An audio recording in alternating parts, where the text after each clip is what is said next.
نحكي عن الكاباسيتي building component 2. بدنا ألبا will present for you the capacity building component in higher education, and John Monnet project, which enables you to do some research and other opportunities.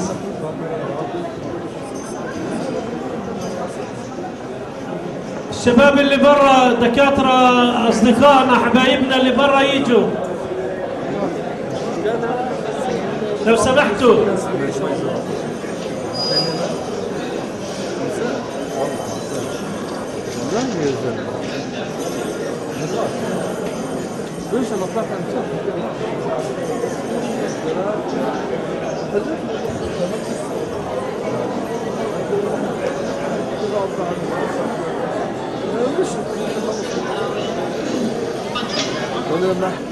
شكرا لحضور الجميع، تفضلوا الآن.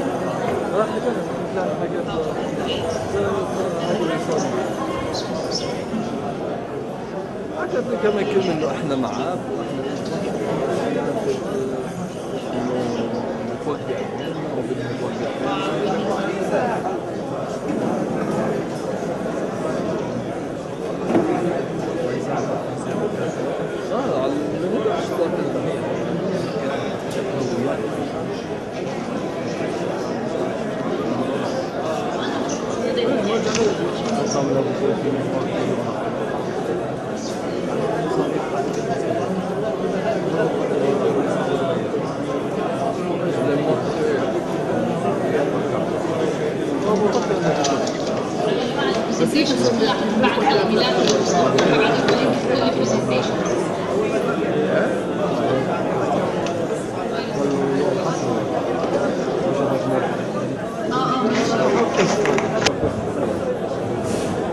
شكرا للجميع. رجاء الجلوس يا جماعة لأنه بدنا نبدأ وقتنا ثمين لو سمحتوا. أرجوكم نجلس. Okay, I will call now on Alba Kiera once again. بدنا هدوء يا جماعة، احنا عدد كبير هون حوالي 300 وشوي، كل واحد بيحكي بيعمل فوضى. كلكم محاضرين، انا مش هعمل عليكم محاضرة هلا. تعرفوا شو معنى هالحكي؟ اوكي لو سمحتوا. طيب. اوكي. Alba will present for us the capacity building component phase 2, and now this part we will have more information about the application and how do we assess proposals, okay, in addition to the financial rules. And this is very important part, you know, once you apply the application process and what the whole cycle of application and evaluation of proposal. Okay. Thank you, Nedal. So we'll finish first with this part concerning the budget for the capacity building projects. This is a very important part because there are main changes compared to the Tempus 4 projects, and you should be aware of these changes in order to build your budget in a correct way.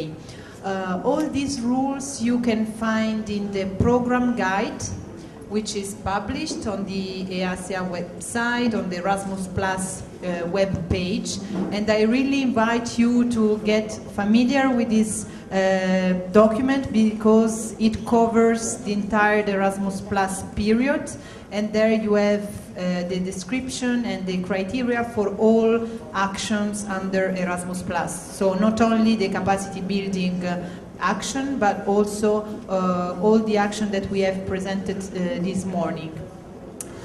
So here you have a breakdown of the possible costs that can be covered by a capacity building project. So there are 5 budget headings. The first one is staff costs. Staff cost budget heading can be used to cover the cost of staff employed at partner institutions to implement project activities. This budget heading cannot exceed the 40% of the total project budget. There are 4 staff categories that can be covered with the grant, and this depends on the different task that the staff member is implementing. So it is not linked to the status of the person, but the type of task that is implementing. Which means that if a researcher is doing a technical task, for this time he has to be remunerated with the corresponding staff level.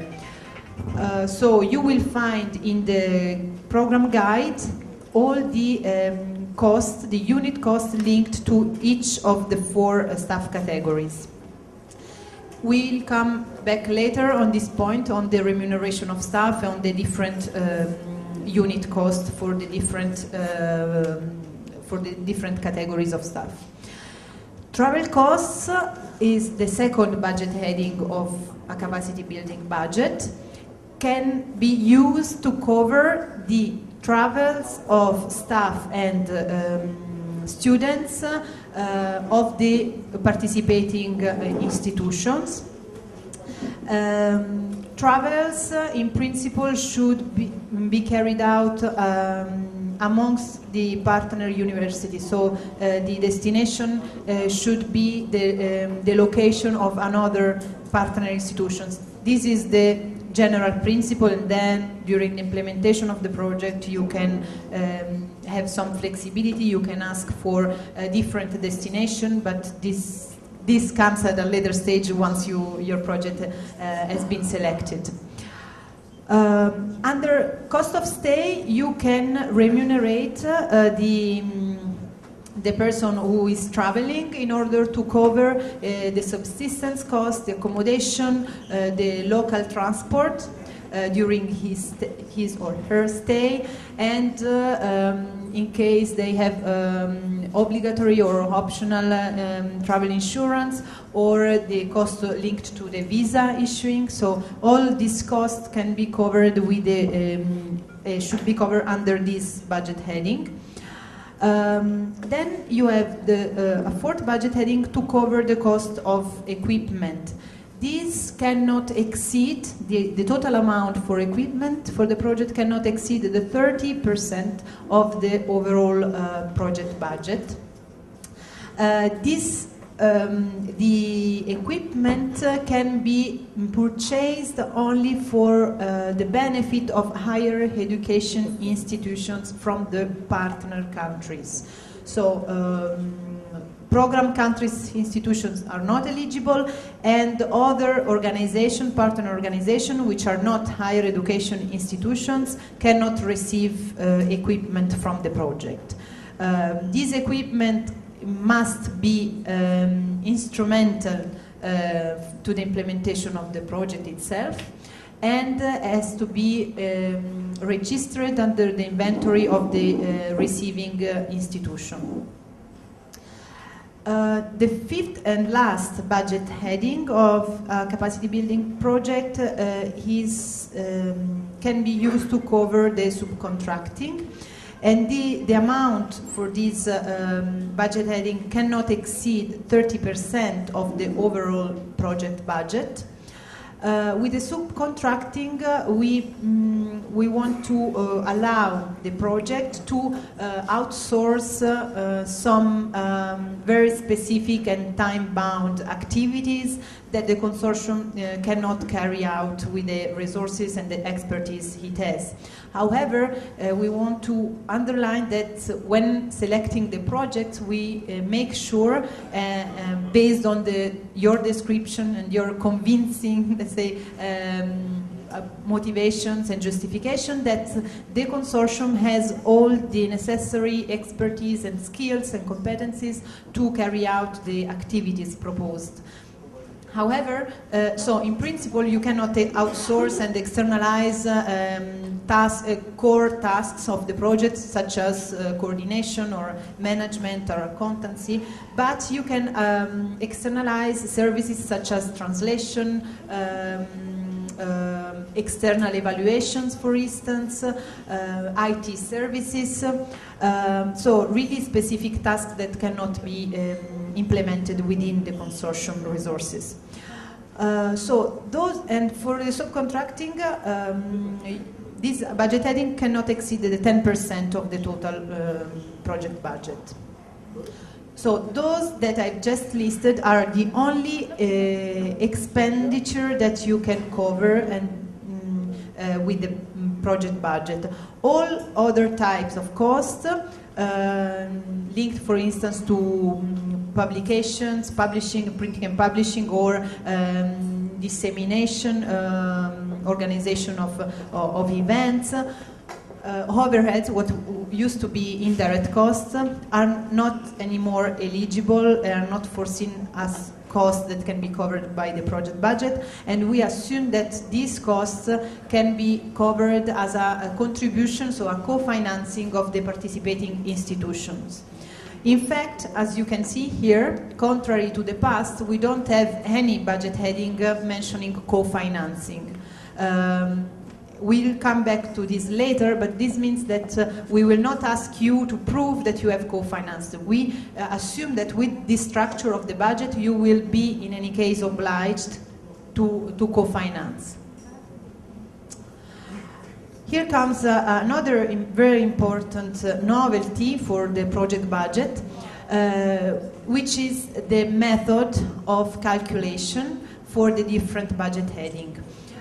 In the past, the majority of the expenses of the project were reimbursed based on real costs. So what you spent was reimbursed, and you had to prove that actually you have incurred the specific expenditure. And this real cost principle and method of calculation still applies, but only for equipment and subcontracting, as you see here in this slide, the last two budget items, which means that for equipment and subcontracting, you will pay and you will charge, let's say, to the project budget what you have paid and what you have spent for certain, to purchase goods or to pay services under these two budget headings. For the three other budget headings, you will have to apply the principle of unit cost, and I will explain in a minute what does it mean. Real cost, as you can imagine, is based on the input. So you are giving some. So you are purchasing items, so you are paying for this. Whereas unit cost is a method of calculation. So, for instance, you have a task to be carried out. You estimate that you would need 5 man-days. And so you charge to the project these 5 man-days based on unit cost. The unit cost is the cost of 1 man-day. So you will multiply by 5, and you have the cost of this action.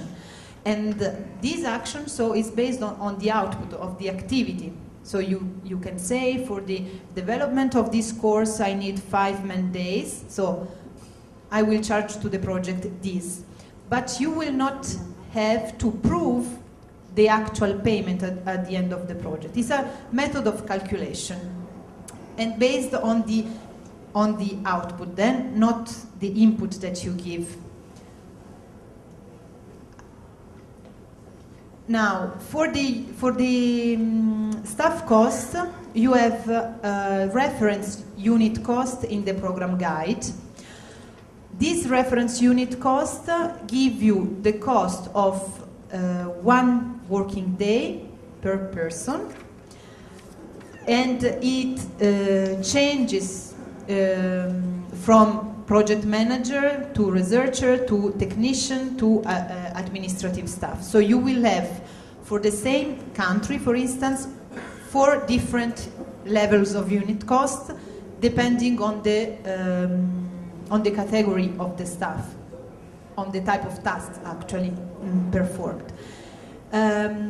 You will see in the program guide a big table for this unit cost, and you will have to look for Palestine or for any other partner countries in your project and any other program countries. You'll see that partner countries are subdivided in 4 groups, and also program countries in 4 groups with different unit cost for the staff. This was calculated based on a big calculation exercise made at the level of the European Commission, based mainly on the cost of living, on the average salaries, and especially on the statistical data that we have from previous projects implemented. So, having made all this complicated calculation exercise, the European Commission came up with these tables that applies throughout the Erasmus Plus program. So those are unit costs for the staff that are applicable for all actions under Erasmus Plus. Now, why I say that this is a method of calculation based on the output? Because when you prepare your budget, you have to describe the activities and make a calculation, make an estimation of the days of staff work that you would need for each activity. So in your application, you will fill in the budget table saying from activity number 1, you will need 10-day work, and this will correspond for a professor from Palestinian institutions. So you will have to indicate the country of the person and the number of days, and automatically you will have the cost for this activity. And this is calculated based on the unit cost. Now, when you implement at the end of the project, you will have only to show us that you have implemented such activity. So if it was like I don't know, preparation or participation in some kind of event or in a publication, you will have to prove that you have the output of this activity. But you will not have to prove to us that you have actually paid that person the corresponding amount. So this amount is for the project, and then it's important that internally the consortium decide how to use the different money. Of course, you can use them to remunerate the different people that participated in that activity. But what is important for us is that the output, so if the output was produced, then the cost is eligible and it's approved. Whereas in the past, what we asked, it was to prove the payment of the person, the transfer, the bank transfer, and so on and so forth. This principle also applies for the cost of stay and the travel cost. So here you have the amounts, the unit cost for stay of staff and students, and you have the unit cost for the travels. So for staff, unit cost, so the let's say cost of stay per day varies depending on the duration of the mobility. So for a mobility from 1 to 14 days, the staff can receive, to cover all these or the subsistence cost, local travel and so on, can receive 120 euros per day. For a mobility from 15 to 60, 70 euros, and for longer mobility, 50 euros.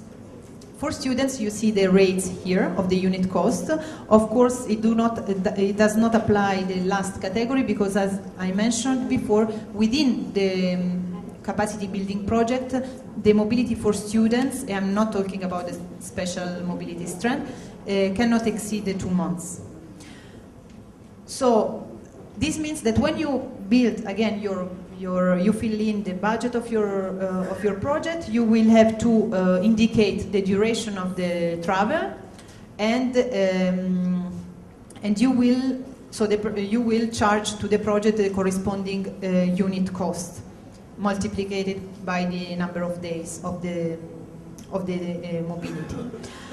For travel costs, you will not be reimbursed anymore based on real costs, as I mentioned, but on unit costs. So you will have to indicate the destination or the estimated foreseen destination of the project. You will be able to use the travel distance calculator of the European Commission, because in the budget table that is available online, there is an automatic link to this web page. You can open this and you can indicate the departure city and the destination, and you will have displayed the distance. So once you insert the distance in the budget, you will have automatically the corresponding unit cost. So if for a travel to a country falling within the 500 kilometers and 2,000 kilometers, automatically you can charge your project for 275 euros. Whether or not you spend this amount, you might spend less, you might spend more. Again, these calculations are based on the statistics, and we assume that most probably your contribution is needed, the contribution of the consortium for the costs that I mentioned, they are not included, plus what you cannot cover with these rates. And this contribution was calculated to be around 10%, which is the co-financing that we should ask based on the European Commission financing regulation for grants. So we cannot give 100% a fully funded grant. We always have to ask for a co-funding from the beneficiaries.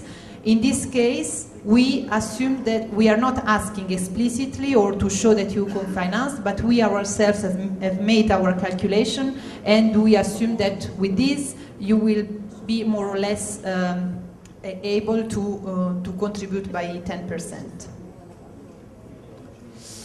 So for the special mobility strand, the calculation of the budget is the same based on unit cost, because you can only cover the travel cost and the cost of stay.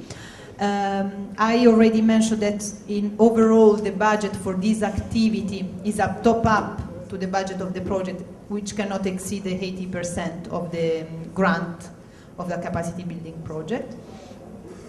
And you have here the different unit costs of stay for students, and then we'll see for the staff. So here you have unit cost per month for students from program countries, irrespective of the destination of their travel. They will receive per month 650 euros, and for students from partner countries, they will receive a different contribution for cost of stay depending on the destination countries. The list of group 1, 2, 3 and 4 is in the program guide, but I just wanted to tell you that the group country 4 cover all the partner countries. So the other groups are the program countries, so European plus 5, that are divided based on the cost of living.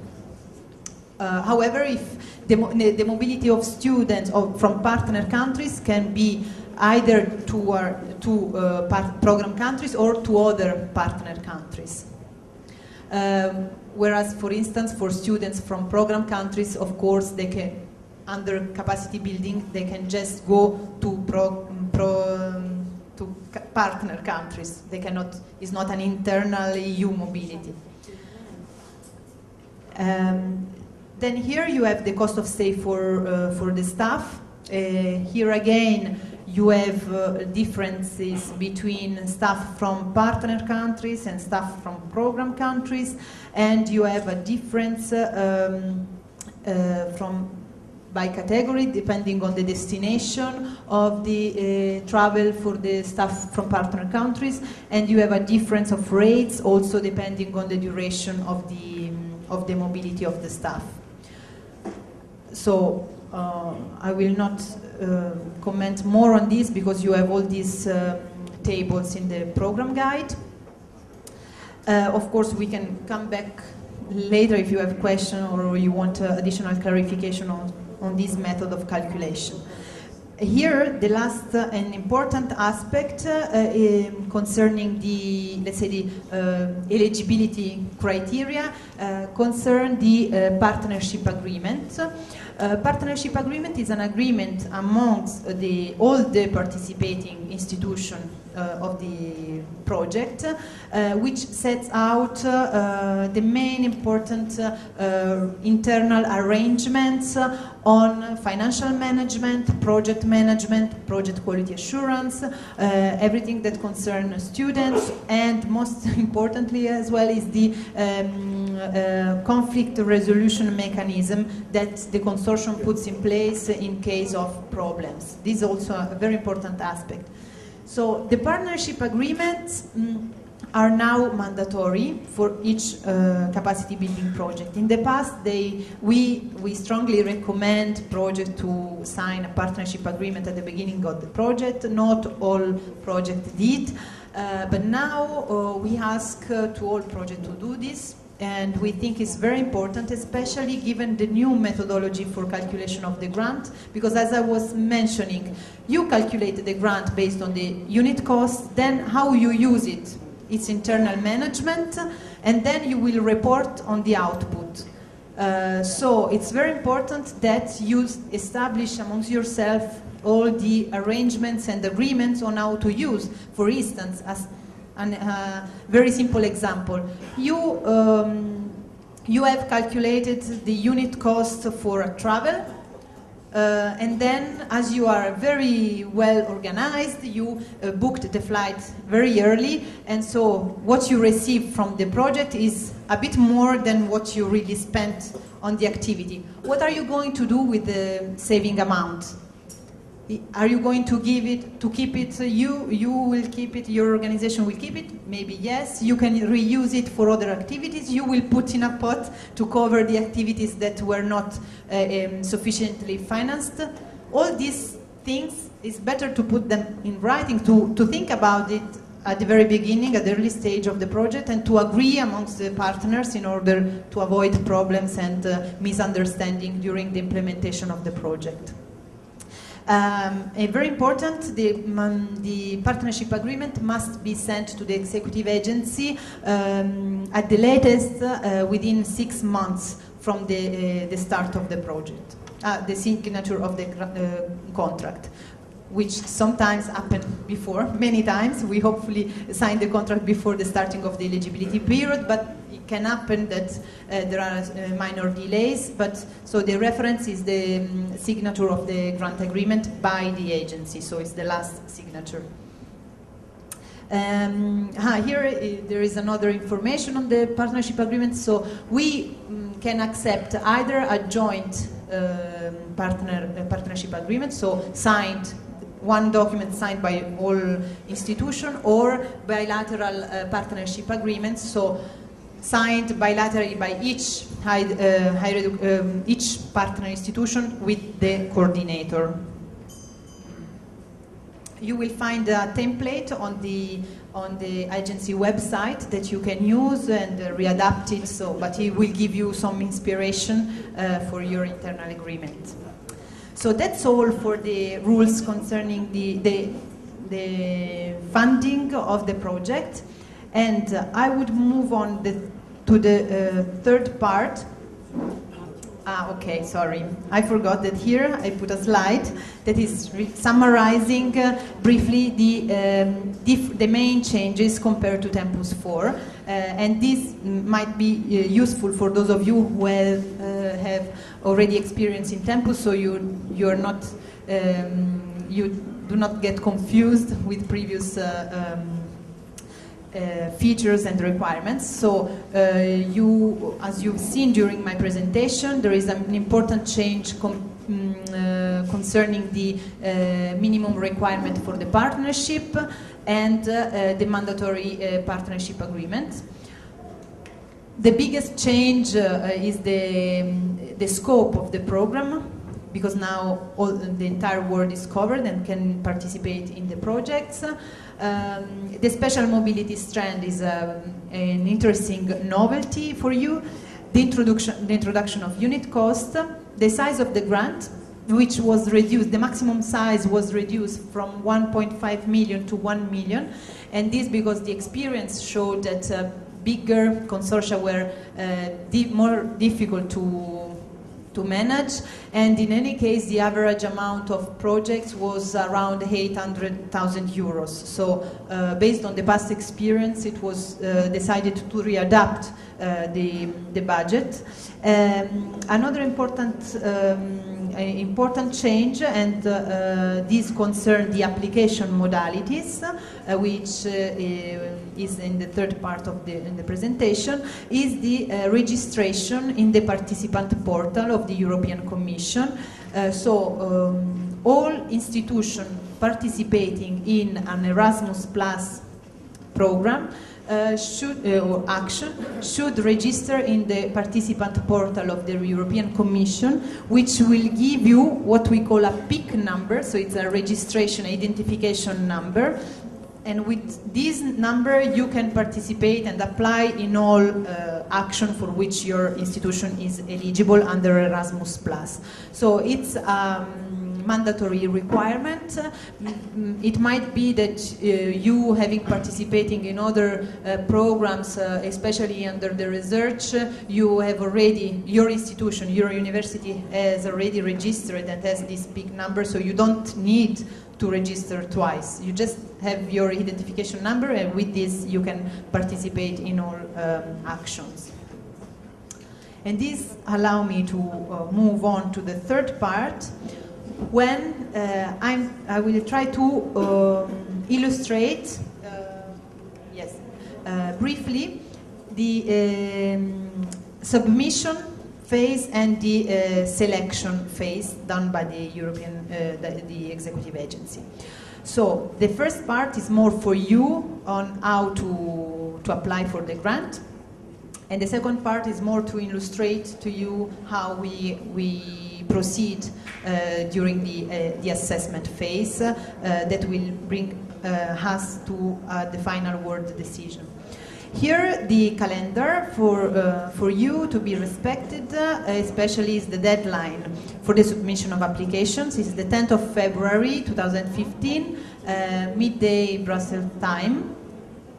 So don't miss this deadline if you want to participate in the current call. During the month of March-April, there will be the assessment of your proposals done by the external experts. Based on this, the outcomes of this work, there will be a consultation of the local and regional stakeholders in the partner countries. And the award decision, so the selection, let's say, the final decision on the selected project will be taken in July, and in July-August you will be notified about the results. The preparation of the contract will be in August-September. This will allow us to have all the contracts hopefully signed by the 15th of October 2015, when the eligibility period of the newly selected project will start. So in parallel with the start of the academic year. This time you will only have to submit by the deadline, of course, online, so you will not have to send everything by normal post, and make sure that all the information you want to give us are in the application form, because it will be the unique reference for your project. The application form is composed by two main parts. One is the e-form that you will find online. And in this part, this is mainly concerning the information about the participants and some information about the project. In addition, you have to upload some mandatory documents, which are a detailed project description in a Word document. That is also, the template is also available. The budget table and a declaration of honor signed by the legal representative of the applicant institution, plus the mandates signed by all the participating institutions with the applicant, with the coordinator.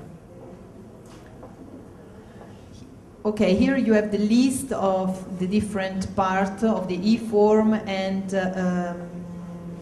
the detailed project description, so the work document that has to be attached. The e-form, you will have to put the identification of the applicant and other partners, so you will use the information of the PIC given by the system where you have registered this participant portal. A summary information of the project and some specific information that you are requested to. In any case, you will be really guided in filling in your application, because you not only in these templates you have guiding questions, but you also have guidelines for applicants, and in case you need technical help, you also have a reference document with information about the functioning of the IT system for the application. You also have references to help desk in case you need help during this phase. In the work plan, of course, you have also to indicate the special mobility strand activities that you are planning to apply for, in case you are interested in this additional opportunity. So once you have filled in on your application, you submit it online. You have uploaded all the mandatory attachment. You submit it online, and you will receive a registration number. This is very important because it's the confirmation that we have well received your application. So once we receive it, what do we assess at the executive agency or with the help of external experts? First of all, the eligibility criteria. Then we check the exclusion and selection criteria, and finally the award criteria.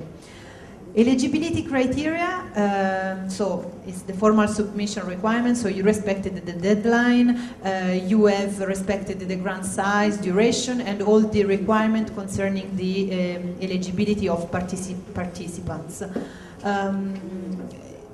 I want to stress that this is very important because regardless the quality of the description of your project, if you don't pass this moment, the assessment of the eligibility criteria, your project will not be even read by the assessor. We have to stop the process here. And unfortunately, each year we have quite a number of applications that do not meet these very easy, I would say, eligibility criteria.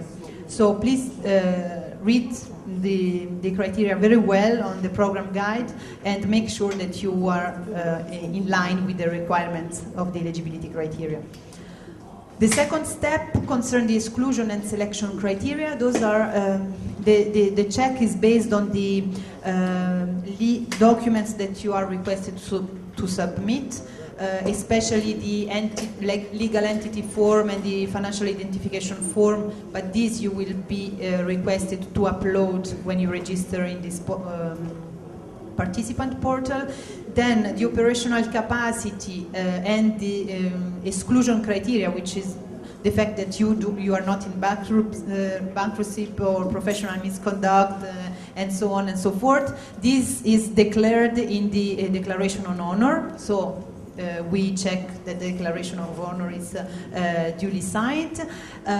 So for private entities, we might ask for some additional information on their financing. So also this is indicated in any case in the program guide. I have to say that if by the deadline some of the administrative documents are not sent, we will ask you to provide for them. So you will be given an additional opportunity. I should not say that because we would like to have all the documents on time, not to lose time in the process. So once we have checked all these, and for all projects that have passed the eligibility check, they will go through the assessment of external experts. So it is not done by the agency staff, but external experts that assess the quality of the application of the project, based on 4 different assessment criteria. Those are more or less the same throughout the project, the Erasmus Plus actions. So we have, Beatrice has already mentioned these assessment criteria, award criteria, sorry. So relevance first, quality of the design and the implementation, quality of the team, so the partnership and the cooperation arrangement, and the impact and sustainability. For each of these award criteria, you will have guiding questions in your application form.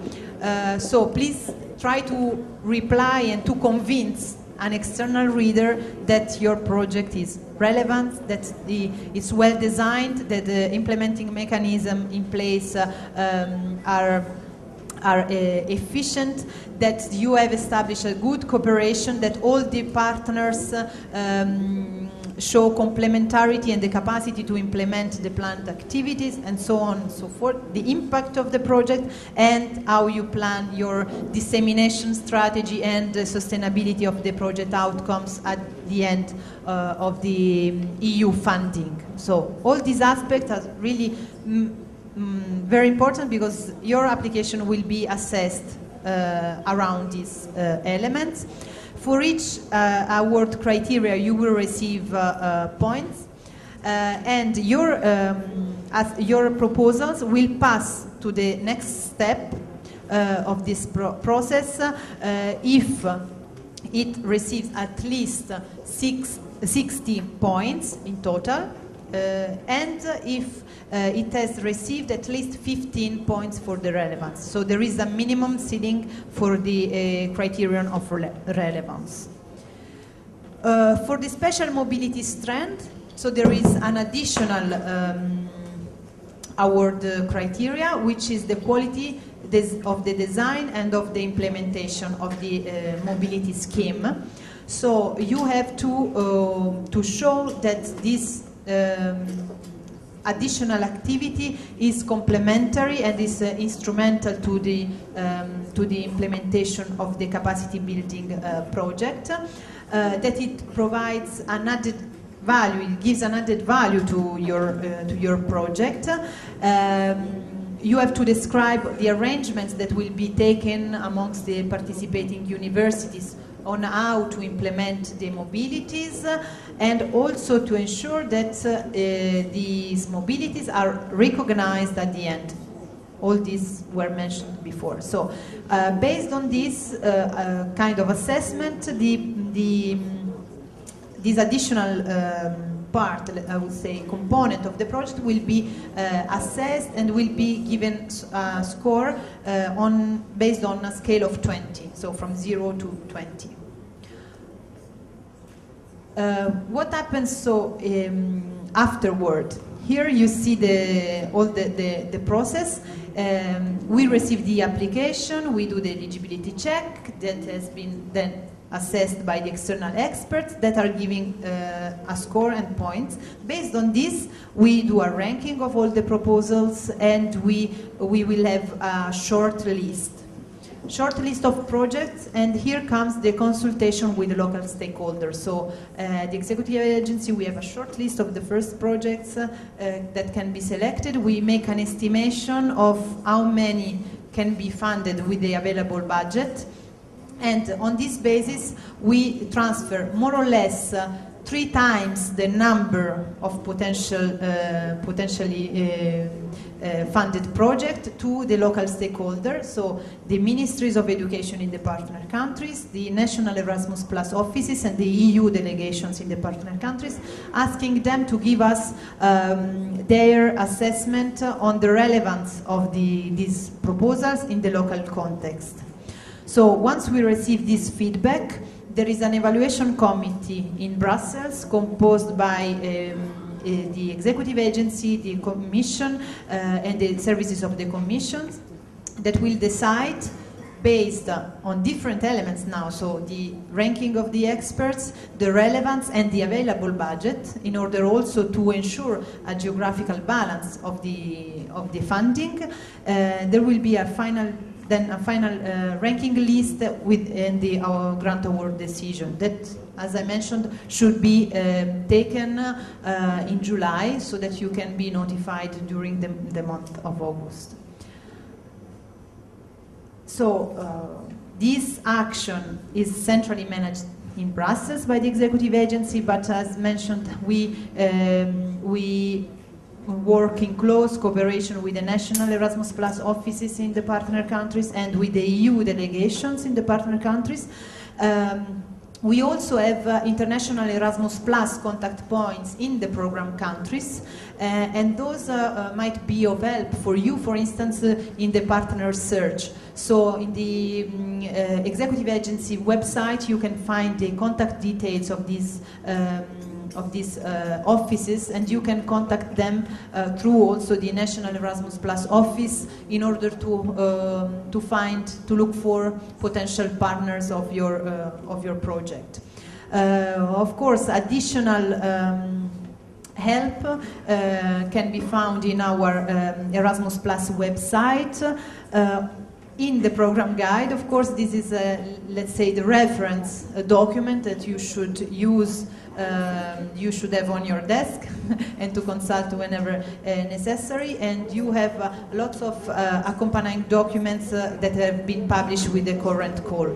And there is also a general Erasmus Plus website that has been published, that is online and is managed by the European Commission, so you can also find useful information and news on this website. So this is it for my part, and I thank you very much for your patience and your attention. I think we'll have a slot for questions and answers, so I will be available for any questions afterwards. Thank you very much.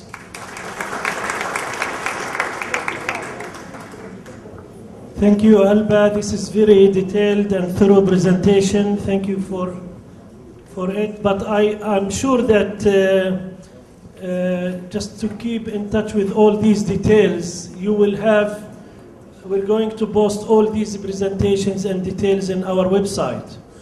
And our website is easy, erasmusplus.ps. Most of you visit it, and it's all in our emails, in the bottom of our emails that we send it to you regularly. So just to keep abreast of all, though it's well done and well explained. I would like, I'm sure you have lots of questions. We're going to have like more than half an hour questions, but I'd like to continue about two other opportunities. Now, the capacity building component, what used to be called TIMBUS, but now we're going to talk about Jean Monnet. It's another European program that is more dealing with research and chairs and policy and so on. So if you'd like to also benefit from this program, I will present it in a few slides for you. Gaza with us, do you hear me, Gaza? ممكن نحول على غزة نشوف شو الوضع، بلاش الكهرباء راحت ولا إيش.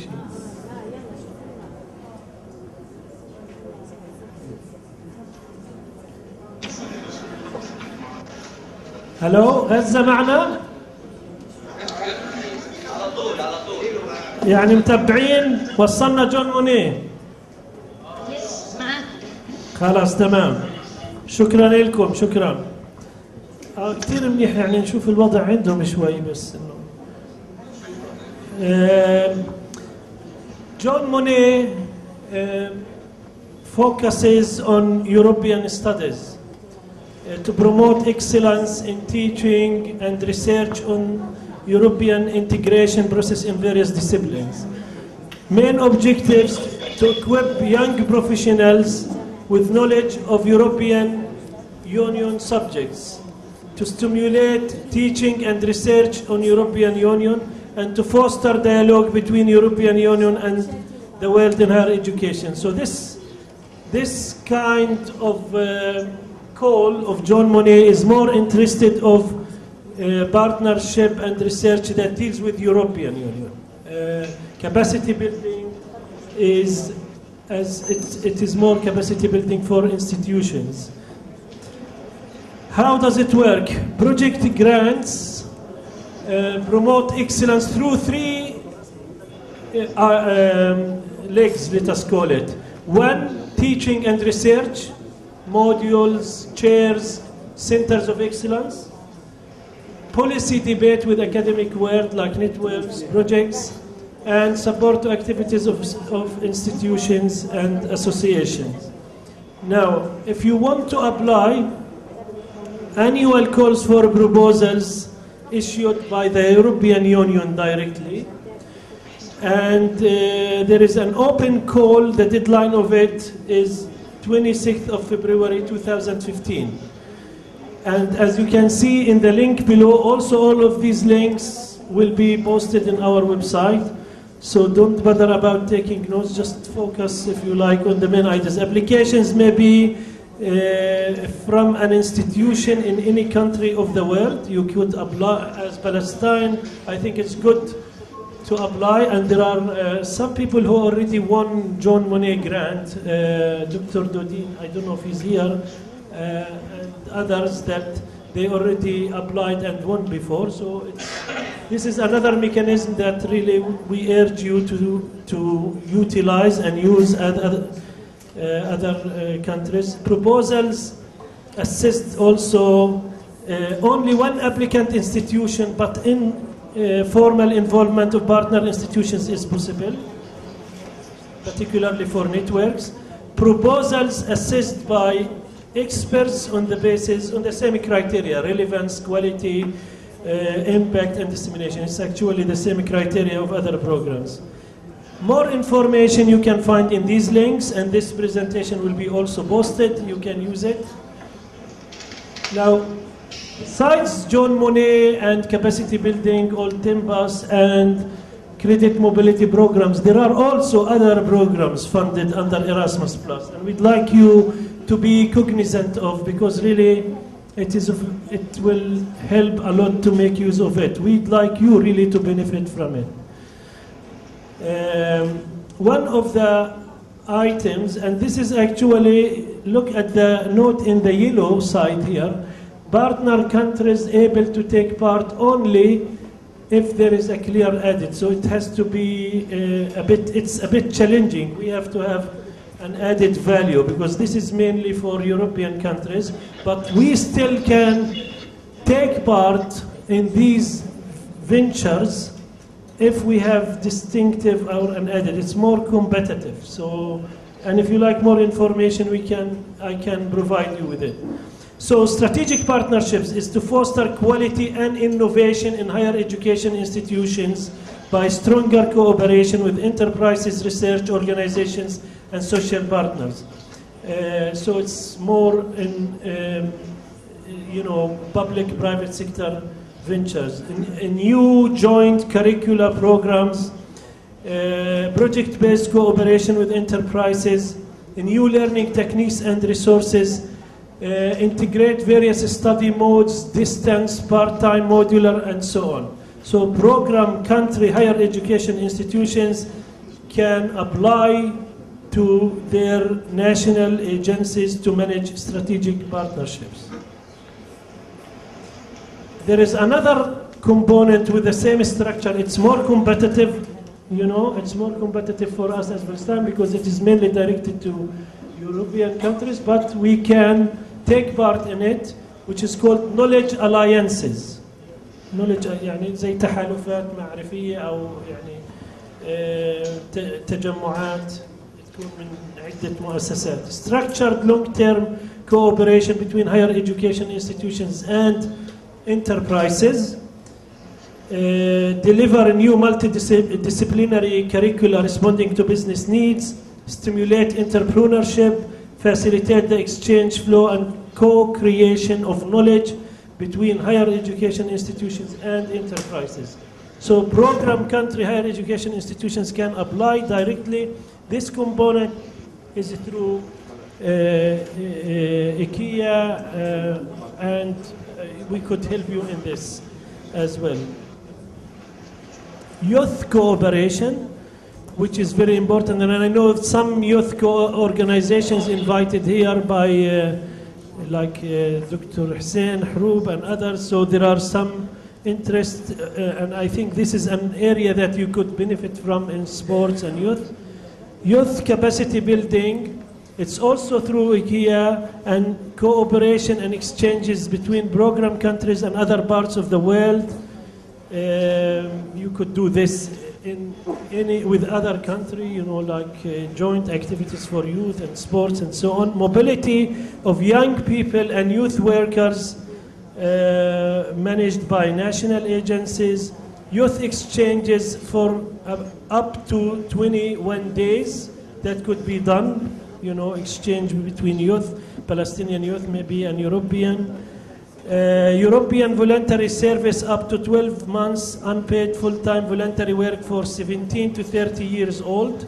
This targets this category of age.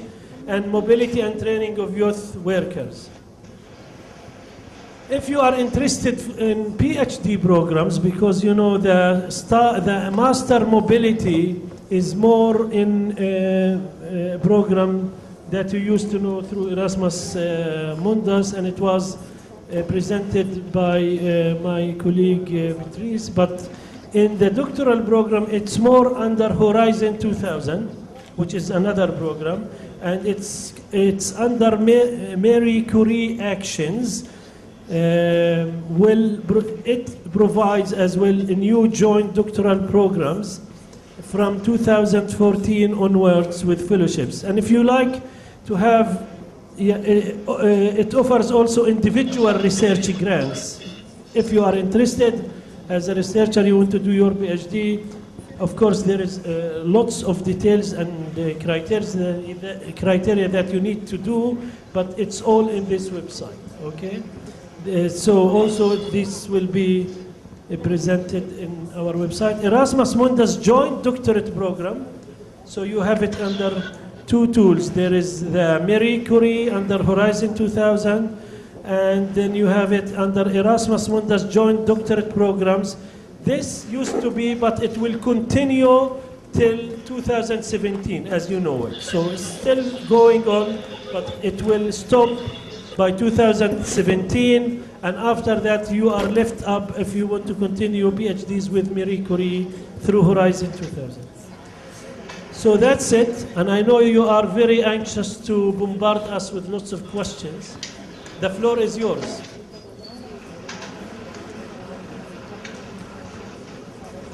ميكروفونات لو سمحتوا، اللي بده بس يرفع ايده في مايكس. إذا في أسئلة على اللي شفتوه على أي استفسارات، أنا يعني سمعت كثير أسئلة بالبريكس، feel free. وبتقدروا تسألوا بأي لغة بدكم إياها، ما في مشكلة. بالطلياني، بالهندي. تفضل. ميكروفون هون لو سمحتوا.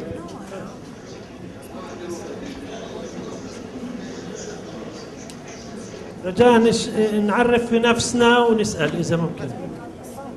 توفيق. بدك تسأل. Please say your name and to whom you're asking if it's a general. Okay. توفيق القيمري، عميد كلية الصيدلة والبحث العلمي بجامعة الخليل. I actually don't have a question, but I rather have a suggestion for Dr. Fahom.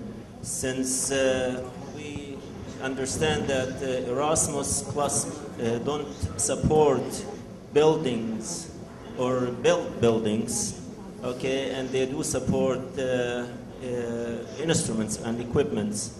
So I would suggest that the Minister of Higher Education establish a center that will serve all the universities, open or have free access to all Palestinian researchers, where it is also administrative and free, where also support the scientific research. Okay, the building should be equipped with sophisticated instruments, expensive ones, where each university cannot buy. I will give an example, such as an NMR, nuclear magnetic resonance. None of our universities have this instrument. The instrument is very expensive. It is also expensive to maintain the instrument. Our universities, or each university, don't generate enough samples for this instrument. So if we have a center and put all these instruments in one center, all Palestinian universities, we'll take notes of all these questions. Okay, please. Microphone. Sorry. Ladies first. Sorry, I didn't pay attention. Good evening, everybody. Dr. Nadia Qawasmi, Al-Quds Open University. My question is about the partnerships. Regional, local, regional, and the multi-partnership.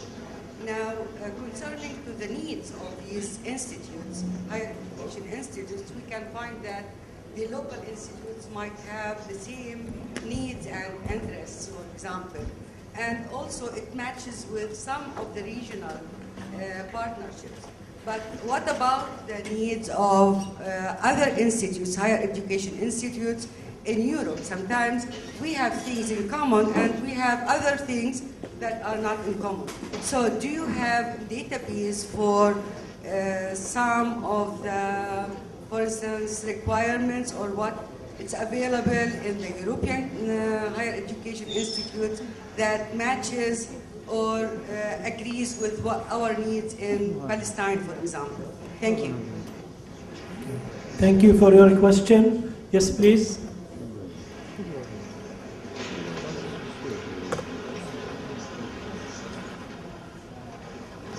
Alaikum salam.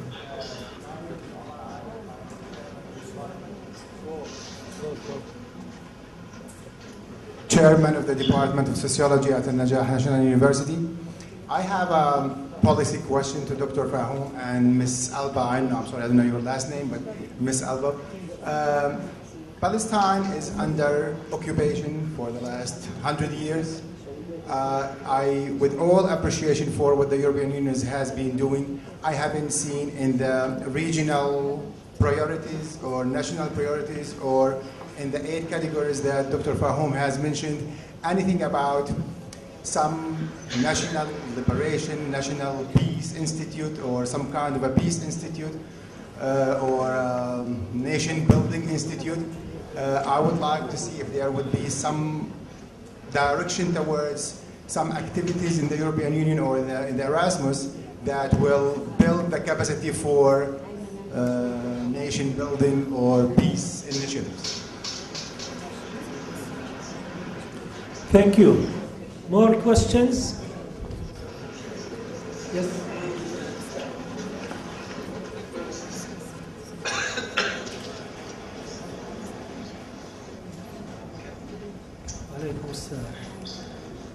It's working. I'm Ahmed Masri, Dr. Ahmed Masri from Al-Najah National University. I would like to ask about the budget. I remember in Horizon 2020, there were like the budget, and on above it, there is a percent which goes for each university. Like usually, like each budget project, there is a percent university take it. This is known, like several universities do like this. Is the budget in this project, there is a percent like is added, or it is just from the budget itself? Is it clear my question? Could you repeat what? Okay, I will repeat it again. Okay, I remember in Horizon 2020, there were the budget, and now each university sometimes they will ask like for a person from the budget, from let's say a research group, to go for the university itself. Now the Horizon itself, they will add this percent of the budget above the budget. As you remember, Dr. Fahoum, in 2020, it was something like this, the budget for the Horizon. Is it the same or? Thank you. Okay, thank you. Yes, please.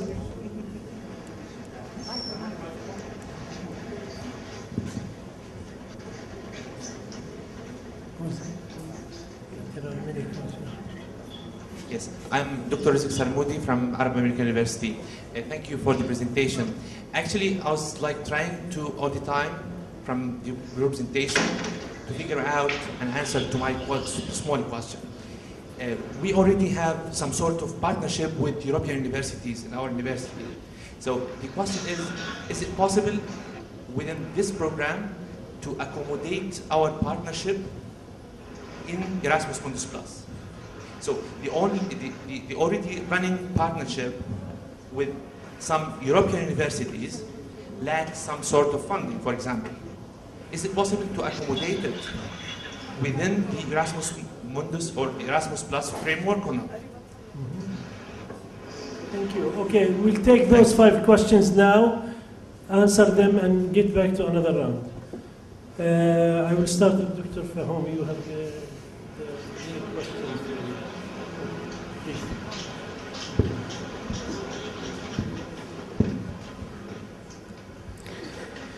شكرا للاهتمام.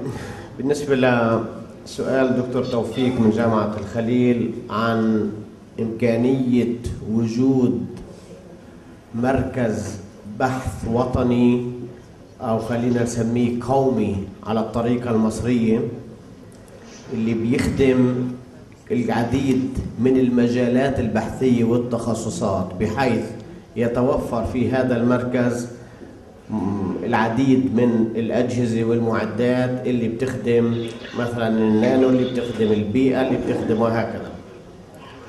في هاي الحالة الباحثين بيكون هذا المركز لهم كأنه محطة وعنوان رئيسي اللي بيستندوا له. هلا هاي الفكرة من ناحية استراتيجية وفي وضع يعني السياسات على مستوى الوزارة طرحت، واللي دعموا هاي الفكرة استندوا على التجربة المصرية وصار عليها نقاش طويل. التجربة المصرية أظن من الخمسينات أنشأوا ما يسمى مركز الأبحاث القومي من الخمسينات، ومركز الأبحاث القومي إلى حد ما قام بتوفير هاي الخدمة لكافة الباحثين في مجالات متعددة، ونما وصار إلى حد ما هو بأفرعه المختلفة مجال اعتماد الجامعات المصرية في الحقول المختلفة لطلبة الدكتوراه. فصار الأستاذ اللي في الجامعة هو مشرف وعنده كمان مشرف من هذا المعهد وهكذا. وفيما بعد طلعت عندنا مثلا أظن المدينة بارك الصناعية ويعني صار له نتاج. هلا في باحثين أو سياساتيين بيقولوا إنه هاي التجربة إلى حد ما مش هالقد ناجحة وتتطلب يعني مركزيات وفلوس في البداية، ولماذا إنه نحملها بشكل مركزي ما تكون إنه في كل تخصص أو كل مجال يكون في له نواة موجودة في مكان ما. والاقتراح البديل اللي كان ضد هذا التوجه هو إنه الفلسفة على أساس إنه الجامعات بشكل عام هي حاضنة البحث العلمي، ومن هذا المنطلق ليش؟ لأنه أعضاء الهيئة التدريس فيها والطلبة اللي بدهم ينفذوا بالأخص طلبة الدكتوراه هم موجودين فيها، فمن حقهم يقولوا إنها فعلا هي رحم البحث العلمي. فبصار الحكي إنه كل جامعة فيها بوتنشل، عندهم بلاتفورم من مجموعة من أعضاء هيئة التدريس أو الباحثين. مثلا جدلا الكيمياء في جامعة إكس في فلسطين برنامجهم يحتوي على 12 باحث بمرتبة associate and above. هدول بشكل نواة، وأكيد اشتغلوا أبحاث مع سوا. كل ما في الأمر يلزمهم المختبرات والأجهزة والمعدات حتى ينطلقوا في أبحاث على مستوى عالي في الكيمياء. وهكذا بالنسبة للقضايا الأخرى في الانجينيرينج أو في الطب أو في الهيلث ساينسز وهكذا. التوجه اللي اتخذته الوزارة مع الليميتيشن أو مع في الموازنات والهذا إنه تروح بهذا الاتجاه، إنه توفير مراكز تميز. ويمكن معظم الناس في الجامعاتنا عرفوا على النداء اللي نزل من قبل مجلس البحث العلمي في الفترة الأخيرة، واللي دعا إلى تقديم مراكز تميز. وفي هذا المجال احنا مبسوطين انه وصلنا حوالي 20 مركز تميز الان بصدد عمليه الايفالويشن لهي المراكز.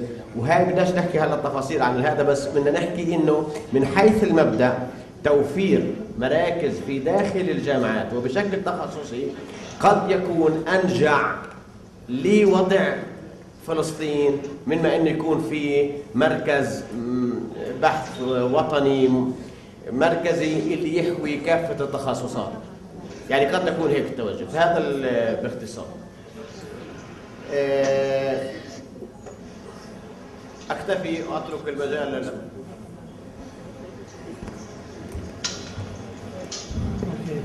شكرا دكتور فهوم. Alba would like to answer the rest of the question. Yeah.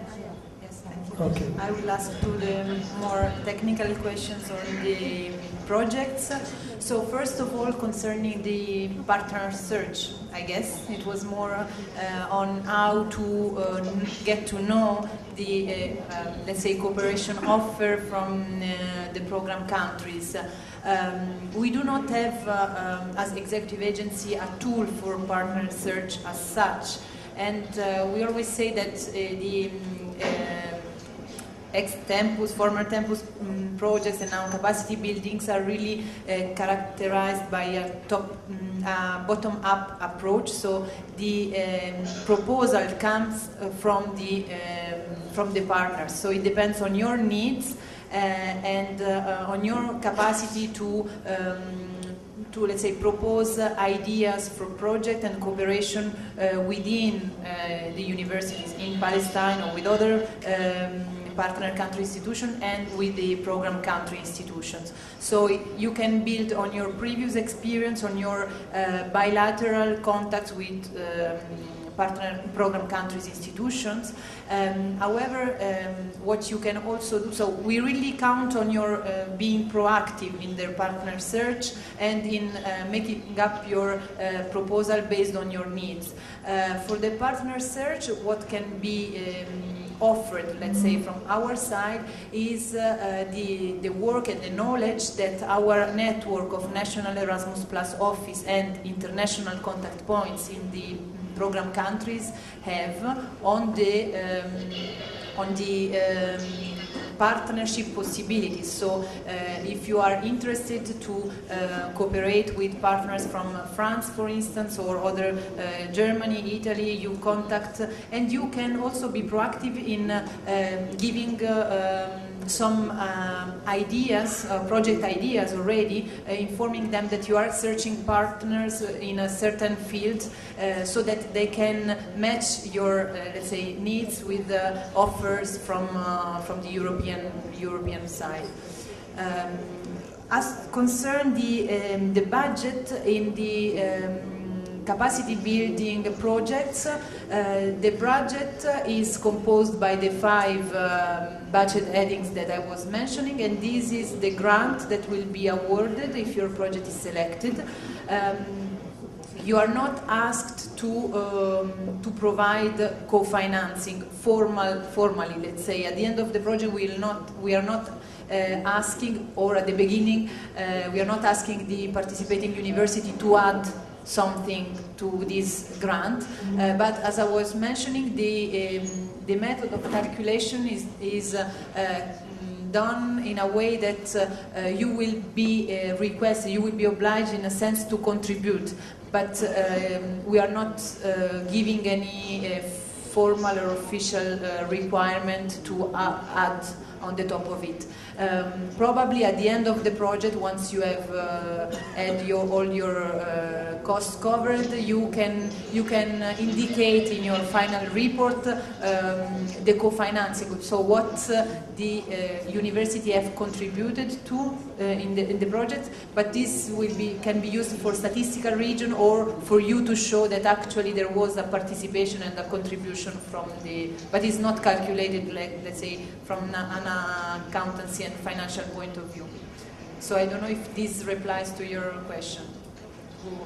Yeah? Maybe not. No. But we can see it bilaterally. Okay. Then, if the needs of an existing partnership can be accommodated within the project, the capacity building, this is a bit up to you to see what is the partnership about. So I'm not sure I understand correctly your question. I understood that you have a partnership with you are collaborating on some disciplines or issues or activities with a European partner. So you have to see whether in the frame of the requirements that we discussed today, you can find the way for your project. So respecting the priorities and the aim of the projects.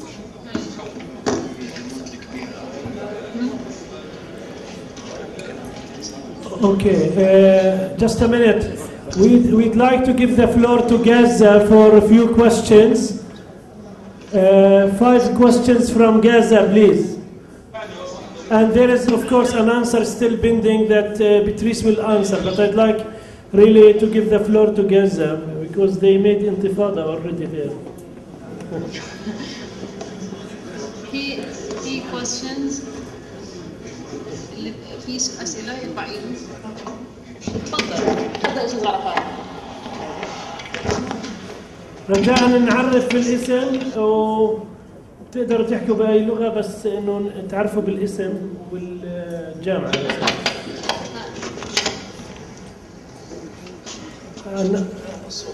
صوت واضح عندكم؟ تمام، ممتاز، اليوم الوضع تمام. انتوا ذكرتوا الكهرباء لسه فاصلة ولسه جاية يعني. حظنا كويس.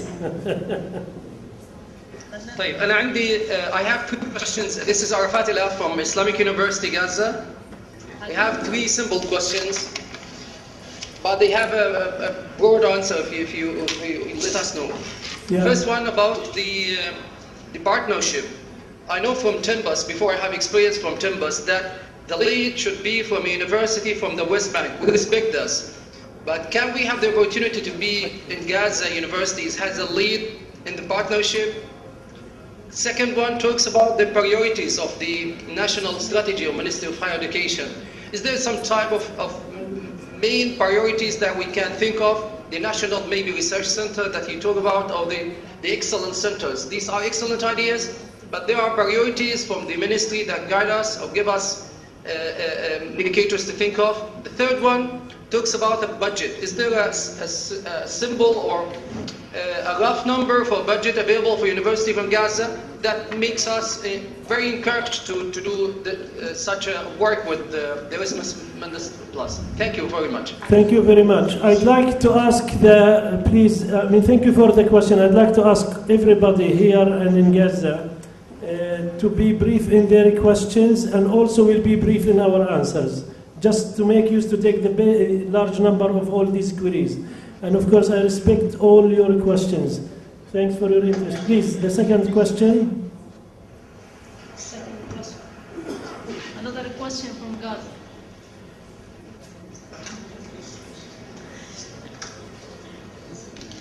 Please go ahead. Another question from Gaza. Okay.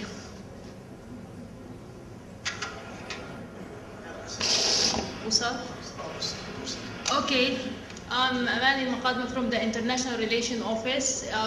I'd like to ask about our political situation here in Gaza is very uncertain, and there is always sometimes we have borders open and closure. There is an effect of this political situation in our selection if we apply as a project leader? Thank you. Thank you very much. The third question, please. Another question. Yeah, please.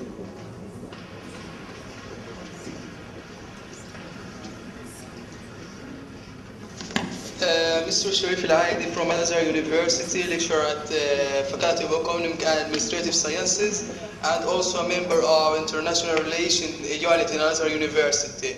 So I would like to ask you about the G-Minute program, which is focused on networking. So I think we are suffering from the problem of networking, especially as you know, there is a limited movement between the Palestinian University, which is located in Gaza, and the other universities, which is located in the EU. So if the Erasmus Mundus Plus would like to enhance the matter of networking between the Palestinian universities and the European universities, especially by forming a new relationship or a new association for enhancing the relationship between the Palestinian universities and the European universities. Thank you. Thank you. More questions? Okay, that's it. Thank you very much. We can have 2 questions from here. Yes, please. Yes, over there, yes.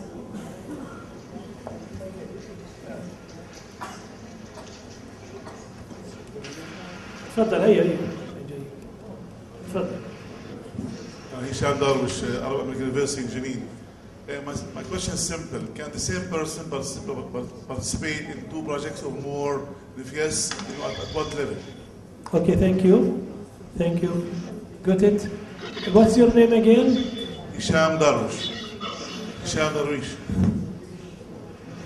Question is, can you apply more than 1 project? Yeah? Can the same person participate in more than 1 project? And if yes, at what level? Okay, thank you. The same person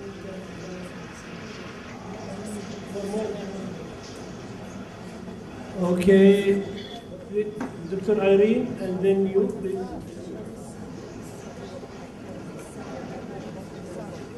One final question. Yes. لا المايك.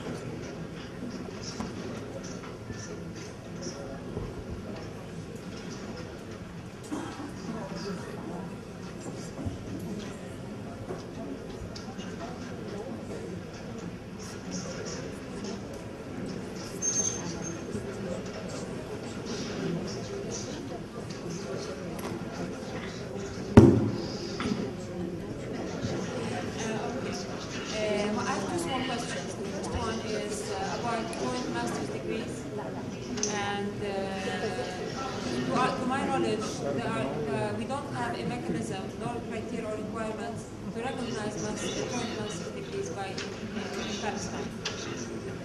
Is the ministry working on such criteria so that universities who apply will at least have a chance to have the degrees recognized? That wasn't the case with Butler University, as was mentioned by the And my second question was, in looking at the priorities for Palestine, I see that natural sciences, mathematical sciences are not part of the priorities. And the reason why is if that is the case, because I think that we do suffer from a weakness in the sciences at school level and university level. Okay. Okay, we have 2 problems. One problem is that the mic is not clear enough and that we talk also. So please try to listen to the questions so to understand. Okay, did you finish? Okay. Samar Afro, جامعة النجاح الوطنية. Samar Afro from Al-Najah National University. I'm interested actually in the inclusion of disabled students in Palestine, curricular-wise and IT-wise.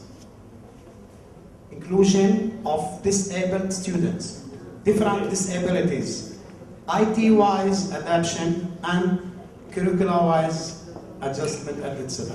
Shukran. Thank you very much. I have to stop here. I'm sure.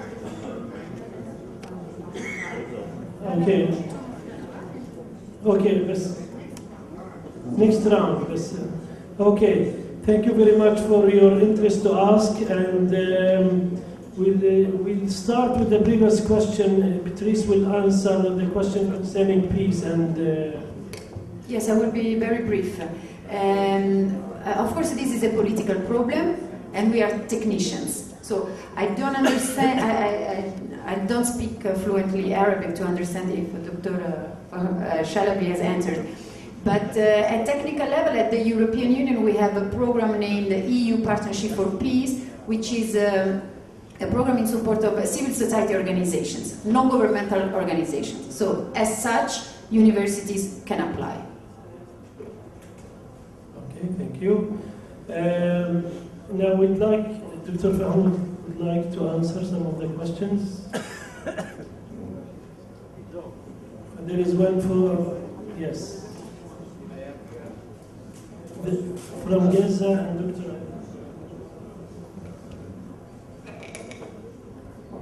Regarding priorities in scientific research, and simply the answer is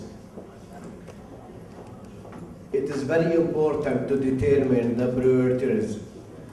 Once you have a huge amount of money and you are in a position to distribute here and there, so you make calls in this priority and that priority and that priority at the national level. So this comes from like a cabinet or more.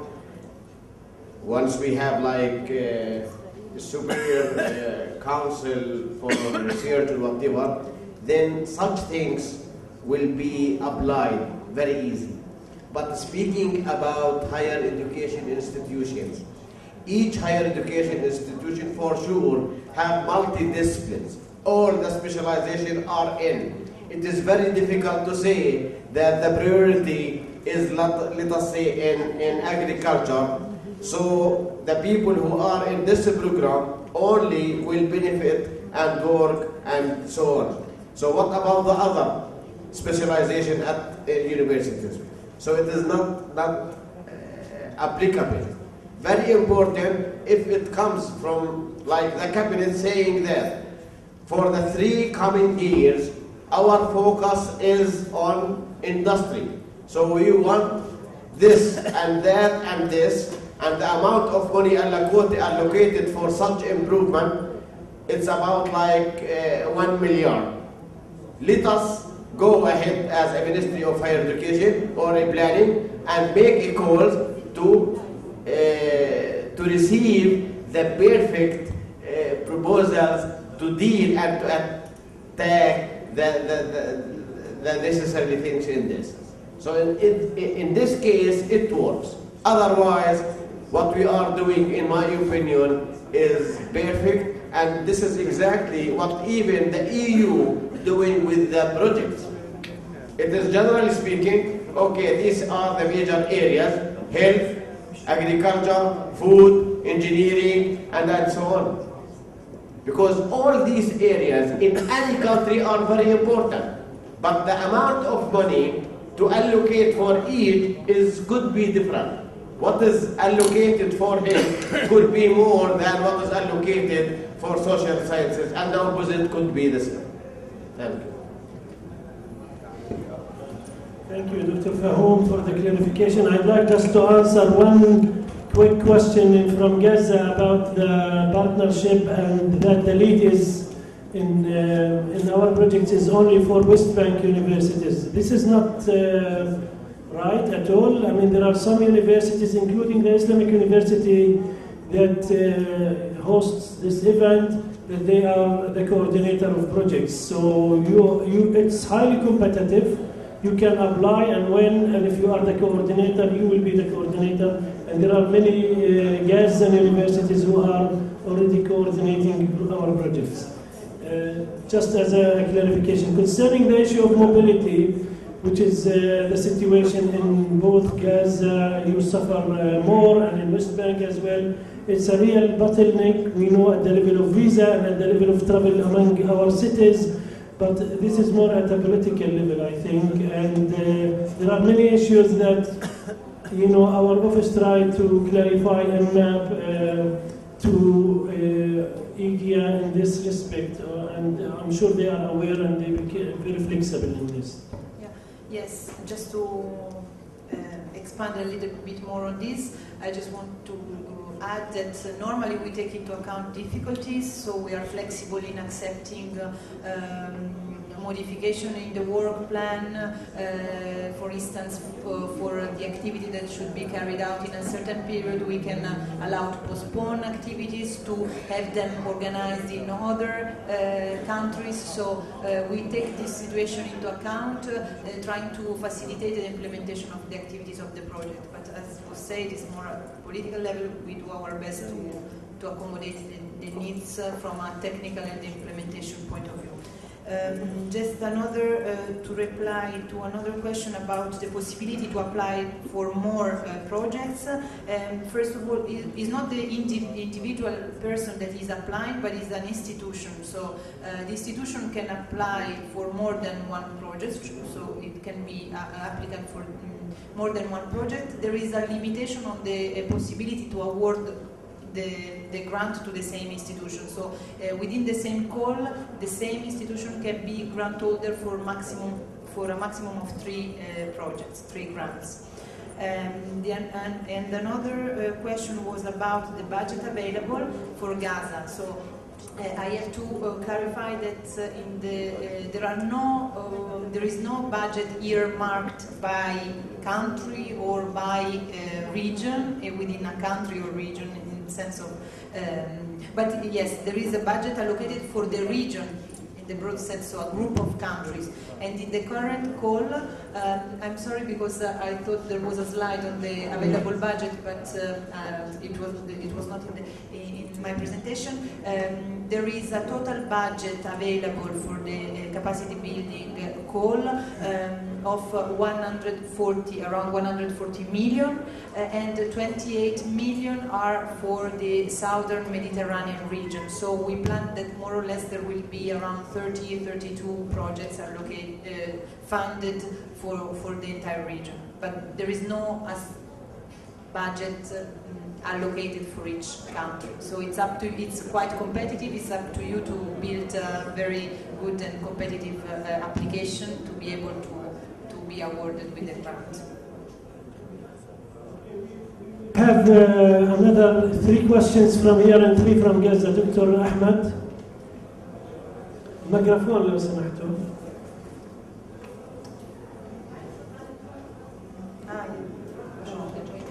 Okay. Ahmed Atauni, Hebron University President. I would like to thank Dr. Ridal and Dr. Fahoum for organizing this great event. It's very informative, and many of our faculty members coming here to attend, obviously they have seen things never seen before, say they want to go back to their universities, places, to think of ideas, of projects, and make contacts. What I am worried about, and could be useful, is to establish a forum either under the patronage of European Union through you, Dr. Ridal, or through the ministry. Now, in this forum, everybody should be allowed to post his idea, and he can access others' ideas too, so that they can learn from each other, and if possible, they can get feedback, so they can make connections. I don't know if the European Union would participate in such a forum or would give feedback on certain ideas, because otherwise people will have to work on their own, aside from the complexity of the application form. It's very complicated, and people need help in that regard. So we have ideas from every university, they're posted, they can easily make connections and partnership from local universities and from outside universities. We need to have these connections. Thank you very much. Thank you. One more question. أنت سألت قبل ولا؟ الناس تفضل please. Just go ahead. Yes. المايك.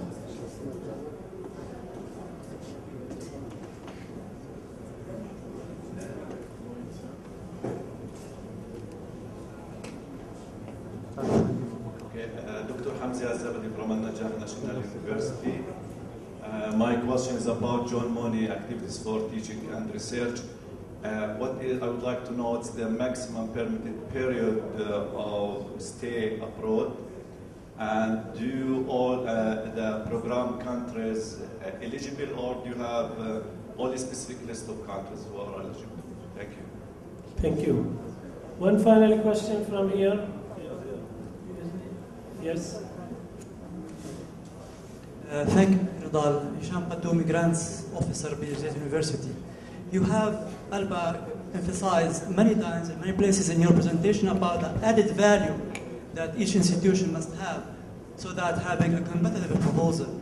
As you know now, for Tempus, for example, many universities in the consortium may don't have added value, as the expertise and knowledge is transferred from EU to the partner countries. But now, I have seen many times the added value. So please, could you please clarify what do you mean by added value, and in which action the added value is essential criteria so that the proposal is competitive and accepted? We need to have from Gaza, sorry for that. Please, Gaza, you have the floor for another 3 questions. Okay, thank you.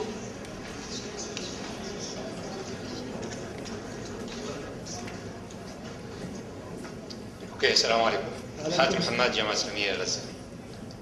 I would like to ask a question about the possibility of submitting proposals for non-degree programs. For professional programs or certificate professional programs. Is it possible to submit proposals in this area, or only for degree programs such as master programs? I didn't get the idea. Sorry, can you say it again? To submit programs for master, you mean? Or? No. Submit proposals Excuse me, for there is some noise. programs. I can't hear you well because there is some noise in your room. Okay, submitting proposals, yes? For non-degree programs. I see. For professional certificate programs. I see. Okay, thank you. Thank you. Thank you. Another question? Yeah, another question, please. Yeah.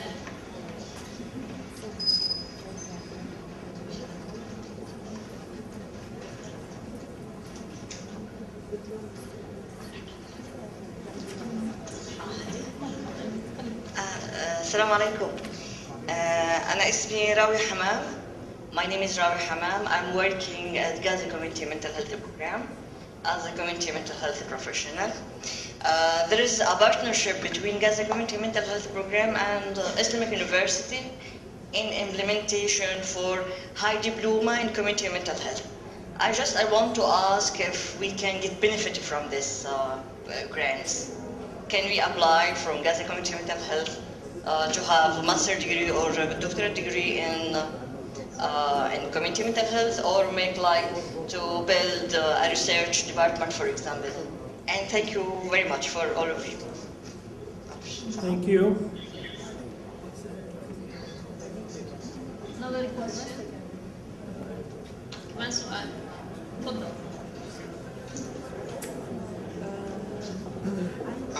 Aouni Sam'an, Lazar University, Vice President Assistant for Academic Affairs. I just want to ask, in Tempus projects, we have used, to get offers from the program countries for partnership, for partnership. Is the same thing will be repeated, this time with Erasmus Plus?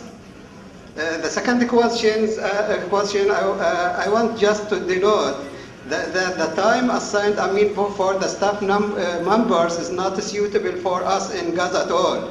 For, for the short time, 5 days, it is not suitable, or 1 week or 2 weeks because of the siege on Gaza Strip. We couldn't, you see, we couldn't guarantee to return, in this short time to Gaza, to our institutions, in that short time. I think the best thing is to be at least 1 semester to be suitable for us, to get leave from our university, from our university for at least 1 semester. But we couldn't leave for half semester, for example, because it will be awkward for us and for the university. Thank you.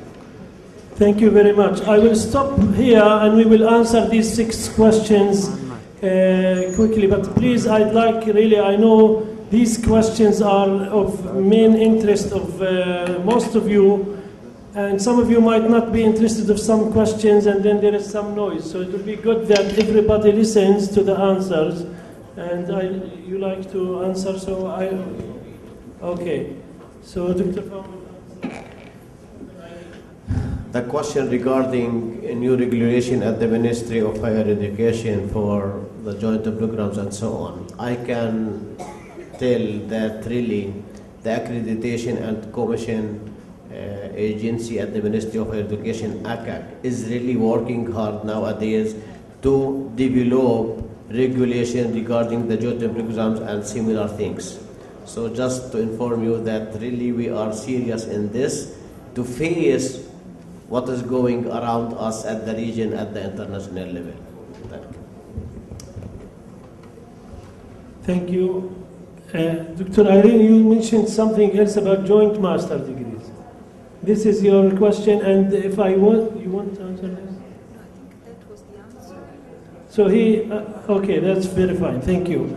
So I leave the floor to Alba to answer some of the queries. Yes. Okay, maybe start with this idea and the proposal to have a network or a forum to discuss the project proposals. This is actually a good idea. I think that is a bit up to the universities to foresee such kind of exchange.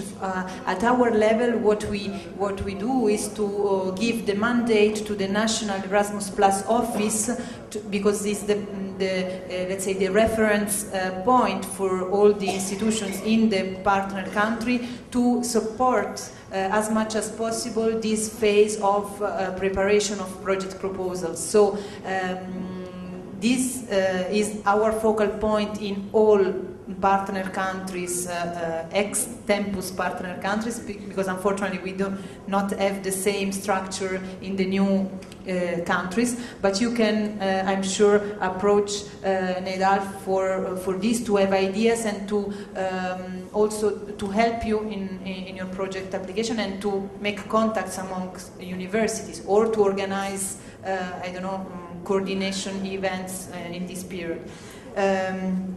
To reply to your question on added value, actually, I don't think I spoke about added value of institutions in the capacity building project, because I might have talked about the added value of activities or of the competencies. I mean, in a capacity building project, all higher education institutions from the partner countries can be partners, but of course it's important to show the complementarity or the expertise they can bring in, and I'm not talking only about the partner countries institutions, but also about program countries, so European institutions.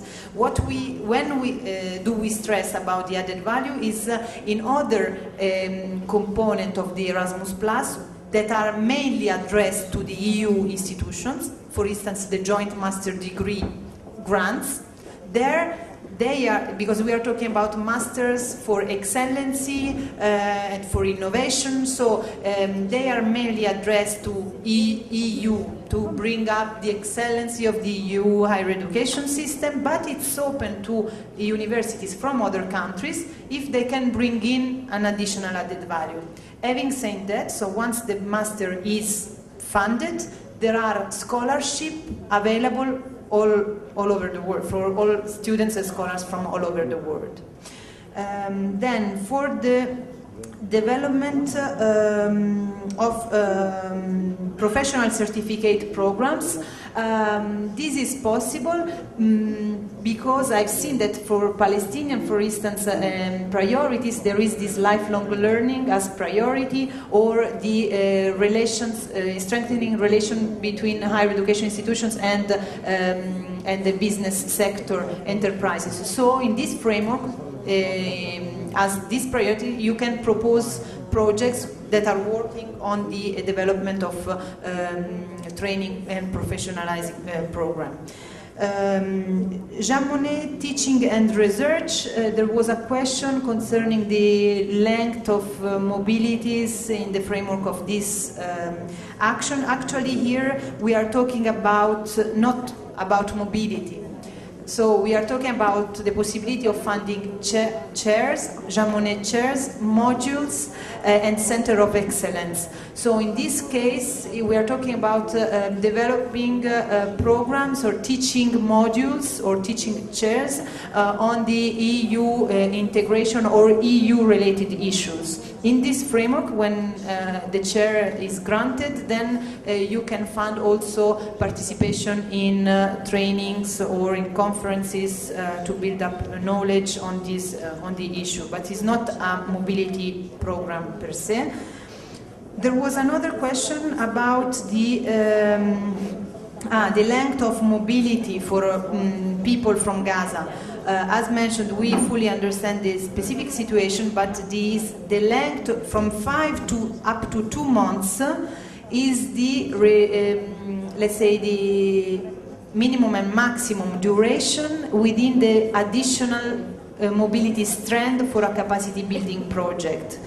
So you have flexibility to go from 5 to 2 months in the framework of a capacity building project. If you want to participate in longer period abroad, you have another opportunity, which is not within the framework of a capacity building project, but the framework of the credit mobility action. So institutions from Gaza can take contact with a partner institution in program countries in order to establish a mobility scheme, and this can go up for longer period of stay for students and scholars. So that is the action you should aim at. I think I covered more or less all, but... Thank you, Alba. I would stop here. I mean, I know that there are many questions and I'm not going to further elaborate on this. I would like to remind you of 3 things. After the lunch, we will start sharp at 2:30, and there will be actually examples and networking with other universities in Egypt and Morocco and Turkey. We will have them over Skype, and they will present for you possible networking opportunity. Try while you are on lunch to sit with other universities to think of joint ideas.